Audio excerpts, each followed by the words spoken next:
Imagine uma cena familiar, luzes baixas, vozes se unindo em um coro potente, a equipe de louvor tocando impecavelmente. A energia é eletrizante, a atmosfera cuidadosamente elaborada, um espetáculo de fé feito para inspirar. Cada detalhe é executado com precisão. A programação flui sem interrupções. O sermão toca a alma e a multidão responde em uníssono. De fora, parece perfeito, a igreja em sua melhor forma. Mas e se, em toda essa perfeição, a presença mais importante estiver ausente? E se Deus não estiver lá e ninguém perceber? O show continua. Os movimentos estão certos, mas é tudo uma performance para um trono vazio. A glória partiu, deixando apenas uma bela casca. Um templo sem Deus. E a parte mais assustadora? Ninguém se dá conta. Essa não é uma história nova. É uma tragédia antiga. As pessoas se tornam mestres da rotina religiosa, confundindo ativismo com unção e emoção com a presença do Espírito. Os cultos impressionam, mas o sagrado é trocado por espetáculo, o santo por entretenimento. O foco muda de receber a Deus para encenar um show. A glória de Deus não parte com alarde. Ela se retira em silêncio quando ignorada ou entristecida. A mudança é tão sutil que ninguém percebe. As luzes ficam mais fortes, mas o calor se apaga. Semana após semana, os rituais continuam, mas a conexão se esvaiu. Eles se tornam guardiões de uma casa vazia, apegando-se à rotina como seu ídolo. A estrutura permanece, mas a essência desapareceu. E ninguém para perguntar: será que Deus ainda está aqui? O profeta Ezequiel viu o que outros se recusavam a ver, uma realidade espiritual devastadora sob a superfície. Enquanto os rituais continuavam, Deus lhe mostrou a corrupção apodrecendo em sua própria casa. O povo aperfeiçoou a performance religiosa, escondendo a rebelião atrás da tradição. Ezequiel testemunhou anciãos queimando incenso para ídolos em segredo, convencidos de que Deus não via. Mas Deus via tudo, e fez questão que seu profeta também visse. A sensação de segurança do povo era uma ilusão. A religião deles se tornou um manto para a infidelidade. Ezequiel carregava o pesado fardo de saber que o julgamento estava chegando. Deus levou Ezequiel mais fundo, revelando a corrupção no coração da adoração. Anciãos curvavam-se a ídolos em segredo, sua piedade pública uma máscara para a escuridão particular. A idolatria não estava escondida em casa. Era praticada no templo de Deus. Até mulheres choravam por deuses estrangeiros, e sacerdotes viravam as costas para o Santo dos Santos para adorar o sol. O espaço sagrado tornou-se um mercado de ídolos. Os líderes, feitos para guardar a santidade, orquestraram sua profanação. Eles se convenceram de que suas ações não seriam vistas. Ao se desviarem do Criador para a criação, eles selaram seu destino espiritual. A resposta de Deus não foi uma ira instantânea, mas uma partida lenta e cheia de tristeza. A glória se moveu passo a passo do Santo dos Santos para a soleira do templo, parando como se esperasse por arrependimento. Mas ninguém notou. Os rituais continuaram. Os líderes se esconderam no pecado. As pessoas estavam distraídas. A presença de Deus se retirou, deixando-os expostos e vulneráveis. O Espírito não parte numa tempestade, mas no silêncio da nossa indiferença. Quando a forma é mais valorizada que a presença, o calor se esvai até que só reste um arrepio. O povo manteve seu templo e rituais, mas perdeu seu Deus. E tragicamente, eles foram os últimos a saber. Assim que a glória partiu por completo, o templo deixou de ser a casa de Deus. Era apenas um prédio. Era uma estrutura bonita, ornamentada e historicamente significativa, mas estava espiritualmente vazia. Havia se tornado uma casca oca, um museu de uma fé que não estava mais viva. Os rituais que continuavam dentro de suas paredes eram sem sentido, como atores encenando uma peça para um teatro vazio. Os sacrifícios não passavam de matança de animais. seu sangue manchando um altar que não tinha mais nenhuma conexão com o trono divino da graça. Toda a atividade religiosa, todo o movimento fervoroso, era simplesmente uma distração barulhenta da profunda e aterrorizante vacuidade que agora definia sua adoração. Eles tinham tudo, menos Deus. A contínua observância religiosa do povo na ausência da glória de Deus é um alerta severo. Mostra que é totalmente possível ser profundamente religioso e, no entanto, completamente sem Deus. É possível ter uma agenda cheia de atividades na igreja, música vibrante e pregação eloquente, e ainda assim ter um santuário de onde o Espírito Santo há muito tempo partiu. O perigo reside em nos acostumarmos tanto à rotina que perdemos a sensibilidade à sua presença. Começamos a medir o sucesso espiritual por métricas humanas, números de presença, superávites orçamentários e excelência programática. Esquecemos que a única medida verdadeira da saúde de uma igreja é a presença manifesta de Deus em seu meio. Sem isso, somos apenas um clube social com um campanário. A visão de Ezequiel revela que o povo continuou sua adoração porque, em primeiro lugar, não estava adorando a Deus de verdade. Eles estavam adorando suas tradições. Estavam adorando seu próprio conforto. Estavam adorando a sensação que obtinham da experiência religiosa. Seu foco estava em si mesmos e em suas próprias necessidades, não na santidade e majestade do Deus a quem afirmavam servir. Quando sua adoração é fundamentalmente egocêntrica, você nem notará quando Deus partir, porque Ele nunca foi o centro de sua atenção para começar. Você pode continuar a encenação indefinidamente porque a própria encenação se tornou seu Deus e não exige nada mais do que sua participação. Esta é a tragédia máxima de Ezequiel, capítulo 10. A glória partiu, e ninguém enviou uma equipe de busca. Ninguém rasgou suas vestes em luto. Ninguém caiu de bruços em arrependimento. O business da religião continuou como de costume.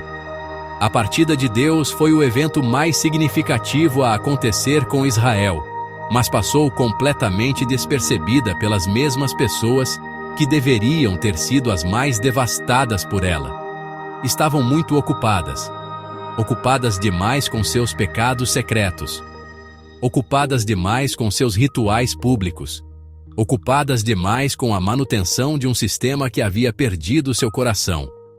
Ficaram com um templo desolado, um céu silencioso e o frio consolo de sua própria auto-enganação. A glória se foi, e ninguém sentiu falta. Como essa tragédia antiga se repete em nosso mundo moderno, em nossos santuários polidos e cultos contemporâneos. Como a glória parte hoje. Não parte porque a música está muito alta ou as luzes muito brilhantes. Ela parte quando a igreja começa a fazer as pazes com aquilo contra o qual Deus declarou guerra. A partida começa com o veneno sutil da tolerância.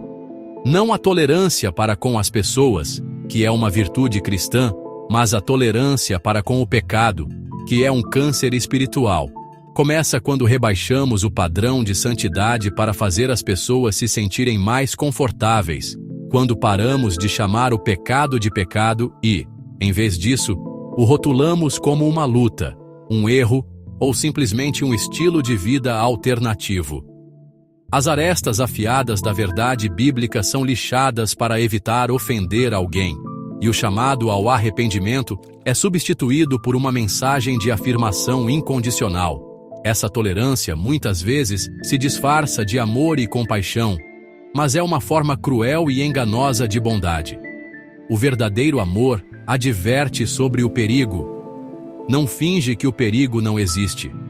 Quando uma comunidade eclesiástica começa a fazer vista grossa para a fofoca, ignorar o materialismo, desculpar a imoralidade sexual ou celebrar o orgulho, ela está enviando uma mensagem clara ao céu. Está dizendo que nosso conforto é mais importante do que os mandamentos de Deus. Está dizendo que se encaixar na cultura é uma prioridade maior do que ser consagrado a Cristo. Cada compromisso, por menor que pareça, é como remover uma pedra da fundação da integridade espiritual da igreja. Cria uma rachadura, uma abertura, através da qual a presença sagrada de Deus começa a escoar, despercebida por aqueles que celebram sua própria inclusividade. O processo é insidioso porque é gradual. Raramente acontece da noite para o dia. Começa com um sermão que habilmente evita uma verdade difícil. Continua com um líder que é permitido permanecer em posição apesar de um pecado conhecido e não arrependido. Espalha-se à medida que a congregação aprende a fazer vista grossa, priorizando a unidade sobre a pureza e a paz sobre a retidão. Logo, a atmosfera espiritual começa a mudar.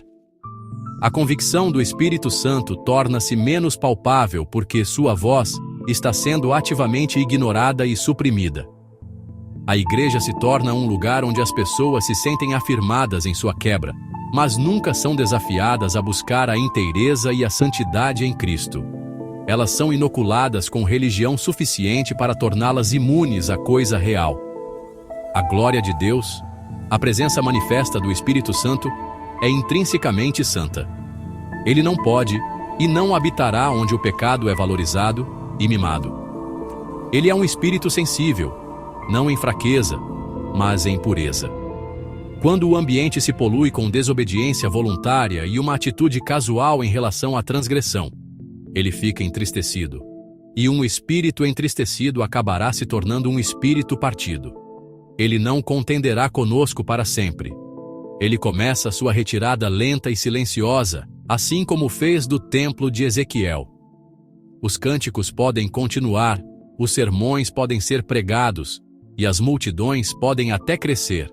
Mas o fogo divino que dá sentido a tudo foi silenciosa e tragicamente extinto por uma enxurrada de concessões. Outra forma pela qual a glória se vai hoje é quando a igreja se apaixona pela sua própria estrutura, confundindo a engrenagem da religião com o movimento de Deus. Sabe, podemos ter a organização mais impressionante, os sistemas mais eficientes e os programas mais envolventes, mas estarmos completamente desprovidos de poder espiritual. Podemos ter um culto impecável, cronometrado ao segundo, com transições perfeitas e música de nível profissional, mas pode ser uma performance sem uma plateia divina. Isso acontece quando nossa confiança muda do Espírito Santo para nossas próprias estratégias e talentos. Planejamos e executamos nossos cultos com tamanha precisão humana que não deixamos espaço para Deus interromper, surpreender ou agir de uma forma que não esteja na pauta. O perigo reside em nosso sucesso. Quando nossos métodos funcionam, quando atraem multidões e geram entusiasmo, somos tentados a canonizá-los. Criamos uma fórmula para fazer igreja e a replicamos semana após semana. A forma se torna sagrada. A rotina se torna nossa segurança. Medimos a vida pela execução impecável do programa, e não pela evidência de vidas transformadas. Arrependimento profundo e uma sensação tangível da santa presença de Deus. O louvor se torna um show, o sermão se torna um discurso motivacional, e a comunhão se torna um encontro social. Tudo parece e se sente como igreja, mas como o apóstolo Paulo advertiu, tem aparência de piedade, mas nega o seu poder. É uma máquina bonita, intrincada e, em última análise, sem vida. Quando uma igreja opera dessa maneira, não há real necessidade de quebrantamento ou rendição. Por que precisaríamos nos prostrar em oração desesperada quando nosso plano estratégico já está garantindo resultados? Por que precisaríamos esperar no Senhor quando nossa agenda já está lotada? O verdadeiro quebrantamento é bagunçado. O arrependimento genuíno pode ser disruptivo. Um mover soberano do Espírito não pode ser agendado em um culto de 75 minutos. E assim, subconscientemente, escolhemos o previsível em vez do poderoso. Optamos por uma experiência controlável e confortável em vez de um encontro potencialmente transformador com o Deus vivo. Construímos uma gaiola dourada de atividade religiosa e nos perguntamos por que a águia do espírito não consente em viver dentro dela. Este é um estado de profunda decepção. Podemos estar mais ocupados do que nunca, correndo de programa em programa, de reunião em reunião, e sentir que estamos realizando grandes coisas para o reino. Mas atividade não é o mesmo que unção. Estrutura não é um substituto para a rendição. O Espírito Santo não pode ser gerenciado, programado ou sistematizado. Ele responde à humildade, à fome e a um desespero santo que uma agenda lotada simplesmente não consegue acomodar. E assim, enquanto estamos ocupados administrando nossa empresa religiosa, a glória parte silenciosamente. Ela parte porque foi considerada desnecessária. Nossa competência e nossos programas cuidadosamente elaborados substituíram nossa necessidade desesperada dele, e Deus não permanece onde não é desejado e necessário. O altar é para ser o coração da igreja. É o lugar simbólico de sacrifício, de arrependimento e de encontro divino. É onde trazemos nossa baggage e trocamos pela graça dele. É onde o fogo de Deus deveria cair. Mas, em muitos lugares hoje, o altar foi transformado em um palco. Não é mais um lugar de sacrifício, mas uma plataforma para performance. O foco muda de exaltar o nome de Jesus para exibir os talentos de homens e mulheres. As luzes, o som e toda a atmosfera são projetados não para facilitar um encontro santo com Deus, mas para criar uma experiência emocional para a plateia. O objetivo se torna impressionar o pessoal nos bancos, em vez de agradar aquele que está no trono. Quando o altar vira palco, a adoração deixa de ser ministério ao Senhor e vira uma forma de entretenimento. O líder de louvor vira um artista, julgado pela voz, pela presença de palco e pela capacidade de agitar a galera. O sermão vira um discurso avaliado pela eloquência, pelo humor e pelas lições inspiradoras. A gente fala de um bom louvor ou de um sermão top, como se estivéssemos avaliando um filme ou um show. A dinâmica toda se inverte. Em vez de uma congregação de sacerdotes ministrando a um Deus santo, temos uma plateia de consumidores avaliando um produto religioso. Essa mentalidade consumista é veneno para a espiritualidade autêntica e uma ofensa à glória de Deus. Essa mudança é sutil, mas mortal.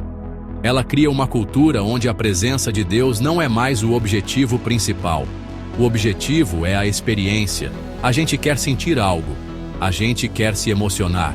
E um show bem produzido pode, sim, gerar emoções fortes. Pode te dar arrepios. Pode te fazer chorar. Pode te fazer sentir animado e inspirado por algumas horas. Mas essas emoções fabricadas são um substituto fraco para a presença genuína e transformadora do Espírito Santo.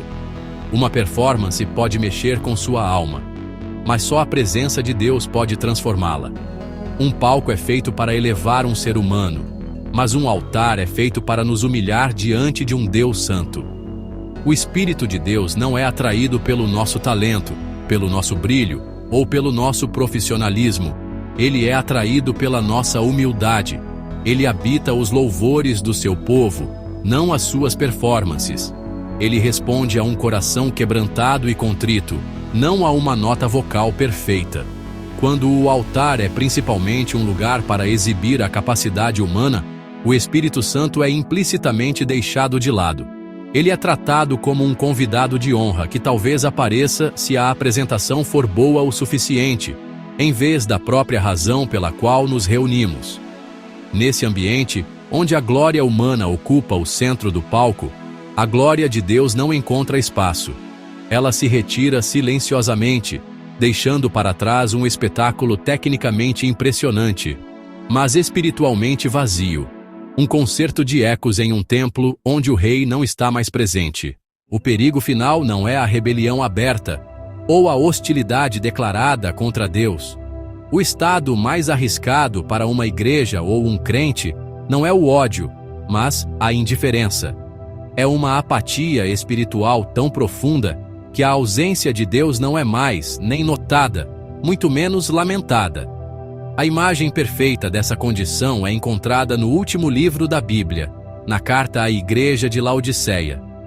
Esta era uma igreja que não havia sido perseguida até o silêncio, nem seduzida pelo paganismo descarado. Não, o problema dela era muito mais sutil e muito mais letal. Ela havia se tornado morna. Não era quente com devoção fervorosa por Cristo, nem fria com a rejeição honesta a Ele. Existia em um estado de neutralidade confortável e autossatisfeita, uma zona cinzenta espiritual que Deus achava absolutamente nauseante. A igreja de Laodiceia era, para todos os padrões mundanos, uma história de sucesso. Eles declaravam: "Sou rico, adquiri bens e não preciso de nada." Eram prósperos, autossuficientes e orgulhosos. Seus programas provavelmente funcionavam sem problemas. Seu templo era provavelmente impressionante. Sua reputação na comunidade era provavelmente sólida. Tinham tudo o que uma igreja poderia desejar, exceto a única coisa que importava. Tinham riqueza, mas nenhuma riqueza espiritual. Tinham recursos, mas nenhum relacionamento. Estavam cheios de si mesmos, mas vazios de Deus. Seu sucesso material os havia cegado para sua pobreza espiritual. Estavam tão satisfeitos com suas conquistas terrenas que não tinham fome, nem sede, nem necessidade desesperada do divino. Este é o grande perigo da indiferença espiritual. Ela gera uma falsa sensação de segurança. O crente morno se sente seguro. Ele frequenta a igreja, pode até servir em um comitê, vive uma vida moralmente decente. Ele cumpriu todos os requisitos da religião respeitável. Ele não está correndo atrás de pecados selvagens, mas também não está buscando apaixonadamente a santidade. Ele está acomodado. Ele está confortável. Sua fé se tornou uma parte previsível e gerenciável de sua rotina semanal, não um fogo devorador que consome toda a sua vida. Ele não tem senso de urgência, nenhum temor santo, nenhum anseio profundo por mais da presença de Deus. E isso, diz Jesus, é uma condição que o faz querer vomitá-los de sua boca. Essa indiferença é uma assassina silenciosa. Ela esfria lentamente a paixão do primeiro amor, até que apenas uma brasa opaca do hábito religioso permaneça. Ela nos convence de que estar bem é bom o suficiente. Uma igreja pode estar cheia de pessoas que não são contra Deus, mas simplesmente não são por Ele de todo o coração. Líderes podem perder seu fogo, sua intercessão chorosa substituída por deveres administrativos. Membros podem perder sua fome pela palavra, suas Bíblias acumulando poeira enquanto suas almas morrem de fome. Esta é a igreja onde a glória partiu, não por causa de um grande escândalo, mas por causa de um encolher de ombros coletivo e silencioso. A paixão morreu, a urgência desapareceu, e todos simplesmente fingiram que esse vazio confortável era o novo normal. A imagem mais aterrorizante e, sinceramente, mais esperançosa em todo este aviso a Laodiceia é encontrada em Apocalipse, capítulo 3, versículo 20. Jesus diz: "Eis que estou à porta e bato." Este único versículo revela a chocante realidade do seu estado espiritual. Jesus, a cabeça da igreja, o Rei dos Reis, está do lado de fora. Ele não está sentado no trono no meio deles. Ele está parado, do lado de fora, da porta de sua própria igreja, buscando entrada. O programa está rodando, os cânticos estão sendo cantados, o sermão está sendo pregado, mas o convidado de honra foi trancado para fora. Eles estão tão ocupados com suas próprias atividades autossuficientes que nem conseguem ouvir o som do seu Salvador batendo, implorando para ser deixado entrar novamente em sua comunhão. Pense na profunda tragédia desta cena. Aquele que detém as chaves da vida e da morte é reduzido a bater numa porta que deveria estar escancarada para ele. Ele não está forçando sua entrada. A presença de Deus não invade vidas ou igrejas que estão contentes sem Ele. Ele respeita a porta que fechamos. Ele espera. Ele bate. O som é um apelo gentil e persistente por relacionamento. Um convite à intimidade que está sendo abafado pelo barulho de sua religião de autocongratulação. Sua indiferença os tornou surdos. Seu orgulho os cegou. Eles acreditam que estão realizando uma celebração da fé, quando, na realidade, estão dando uma festa para a qual o próprio Senhor nem foi convidado. Este é o perigo que enfrentamos hoje. Há crentes que não têm fome verdadeira de Deus. Há igrejas que não têm sede genuína de sua presença. Há líderes que perderam seu santo temor e reverência, que lideram por estratégia e carisma em vez de quebrantamento e oração. E o tempo todo Jesus está do lado de fora, batendo. Ele está batendo nos corações de indivíduos que esfriaram. Ele está batendo nas portas de congregações que se tornaram mais um negócio do que uma noiva. Ele está batendo nas portas de líderes que começaram a acreditar em suas próprias notícias. O som está lá, para aqueles que têm ouvidos para ouvi-lo, acima do barulho da atividade. A porta já está se fechando. Vivemos em uma época de tremenda distração espiritual e apatia. É tão fácil preencher nossas vidas com tanto barulho, tantos programas e tanta correria religiosa que ignoramos com sucesso a batida. Podemos nos convencer de que está tudo bem, que a falta de poder e presença é normal. Podemos nos ajustar ao frio e chamar isso de paz. Mas Jesus está à porta. Ele está pedindo para entrar. A pergunta para cada igreja e para cada indivíduo é: se continuaremos com nossa programação autossuficiente por dentro, ou se teremos a humildade de parar, ouvir e abrir a porta antes que o som de sua batida desapareça para sempre. Depois de um diagnóstico tão sombrio, depois da visão arrepiante de uma glória que partiu e de uma igreja autossatisfeita, um vislumbre de esperança permanece. A história não precisa terminar em desolação. A glória de Deus, embora entristecida e retirada, não abandonou a humanidade para sempre. A porta que foi fechada por dentro pode ser aberta novamente. O silêncio do céu pode ser quebrado. A verdade mais maravilhosa em toda esta mensagem é que a glória ainda quer retornar. Deus não se deleita em deixar seu povo desolado. Seu coração anseia por habitar entre eles, por encher sua casa com sua presença mais uma vez. Ele não é uma divindade distante, contente em observar nossas lutas de longe. Ele é um pai amoroso, esperando pacientemente que seus filhos voltem seus corações para casa. No entanto, o caminho para seu retorno é estreito e específico. A glória de Deus não será atraída de volta por nossas estratégias inteligentes ou nossos grandes eventos. Não podemos organizar uma conferência impressionante o suficiente para obrigar sua presença. Não podemos projetar um culto tão emocionalmente comovente que ele seja forçado a aparecer. Não podemos comprar seu favor com o tamanho de nossos prédios ou o escopo de nossos orçamentos. A glória de Deus não está à venda e não pode ser manipulada pelo esforço humano. Sua presença é um presente sagrado e é dada apenas em seus termos. Ele partiu porque sua santidade foi violada, e só retornará quando a santidade for novamente honrada e buscada como o maior tesouro da igreja. A jornada de volta não começa com um novo programa, mas com uma postura renovada. Começa com humildade. Começa quando finalmente paramos de fingir que está tudo bem, quando cessamos nossa atividade frenética e admitimos nossa desesperada pobreza espiritual. Começa quando líderes e pessoas igualmente caem de joelhos e confessam: pecamos, esfriamos, entristecemos teu espírito, confiamos em nossa própria força e esquecemos nossa necessidade de ti. Esta admissão honesta de falha é o primeiro passo para sair do engano de Laodiceia.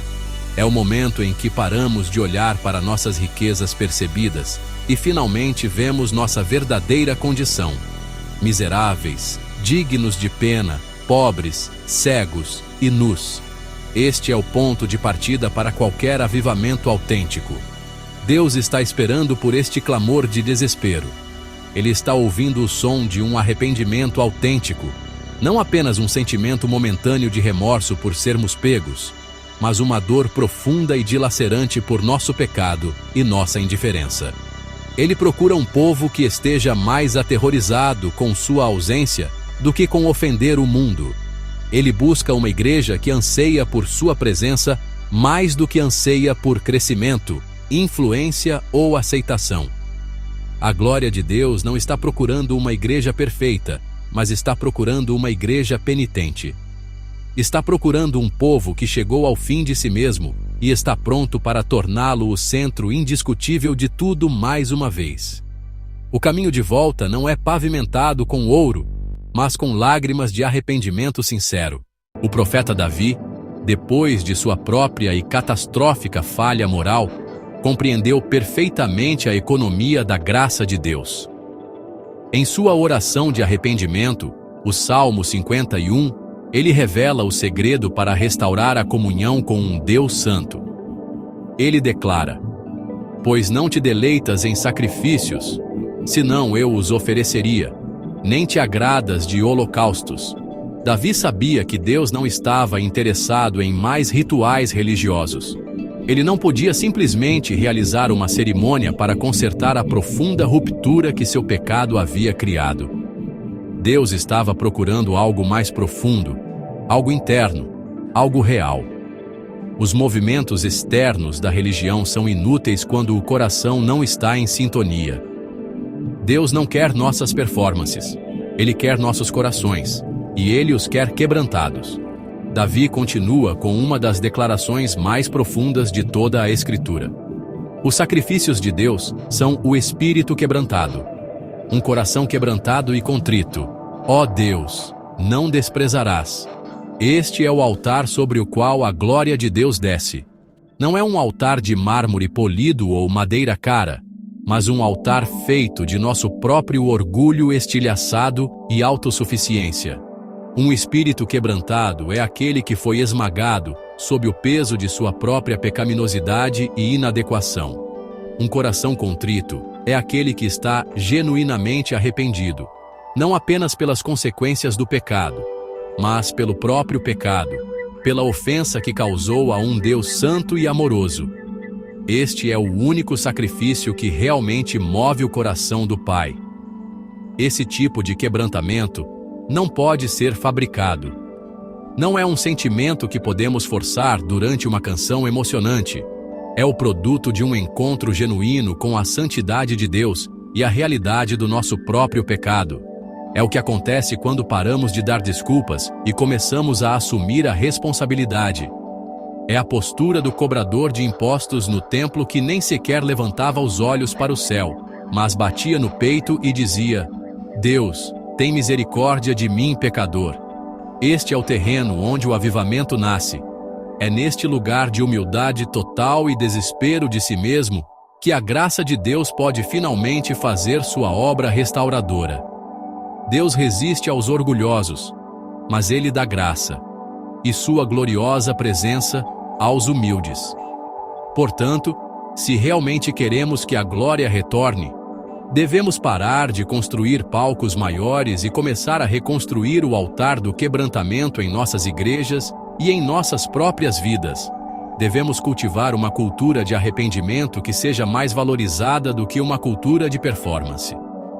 Devemos ser um povo rápido para confessar, rápido para perdoar e rápido para nos humilharmos diante de Deus e uns dos outros. A glória de Deus não retornará a um povo que pensa que a merece. Ela retornará a um povo que sabe que não a merece, mas que a deseja mais do que qualquer outra coisa no mundo.